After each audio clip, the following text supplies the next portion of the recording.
வணக்கம்.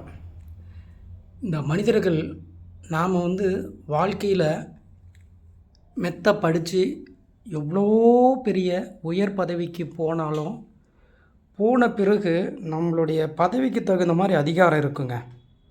அந்த அதிகாரம் எப்படிப்பட்டது தெரியுங்களா? இப்போ நம்ம பார்த்துட்ருக்கோம் பார்த்தீங்களா,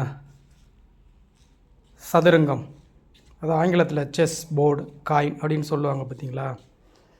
இந்த மாதிரி தாங்க நாம் இருக்கிற வரைக்கும், அதாவது பணிவாக இருக்கணும்.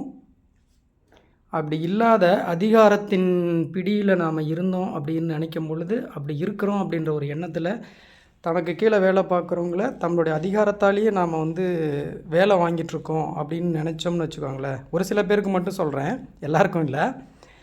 அது எப்படி இருக்கும் தெரியுங்களா?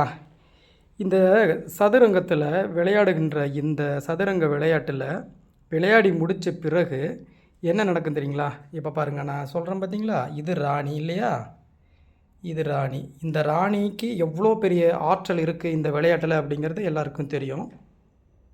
ஆனால் இந்த விளையாட்டெல்லாம் முடிஞ்ச பிறகு என்ன ஆகும்? இதெல்லாம் இப்படி ஒன்று சேர்த்து சேர்த்து உண்ணாமல் ஒட்டுக்கா சேர்த்த பிறகு எல்லாமே இந்த பையில போட்டுருவோம் நாம், இல்லைங்களா? இந்த பையில போட்ட பின்னாடி என்ன ஆகும்? ராஜாவானாலும் சரி, ராணி ஆனாலும் சரி, குதிரை ஆனாலும் சரி, எல்லாருமே இந்த பைக்குள்ளே போன பின்னாடி அவங்களுக்கான பவர் அப்படிங்கிறது கிடையாது. ராணிக்கும் சரி, மந்திரிக்கும் சரி, அந்த ரூக்குன்னு சொல்கிறோம் இல்லையா, யானைக்கும் சரி, எல்லாருக்குமே என்ன அப்படின்னு பார்த்தோம்னா இந்த ஒரே ஒரு சுருக்கு பைக்குள்ளே வந்துருச்சுங்க. இதுதாங்க நம்மளுடைய வாழ்க்கை. அதனால் நாம் என்ன பண்ணுறோம் அப்படின்னா, உயர் பதவியில் இருக்கும் பொழுது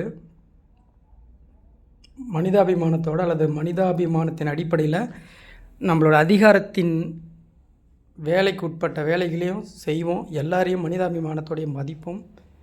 நன்றி, வணக்கம்.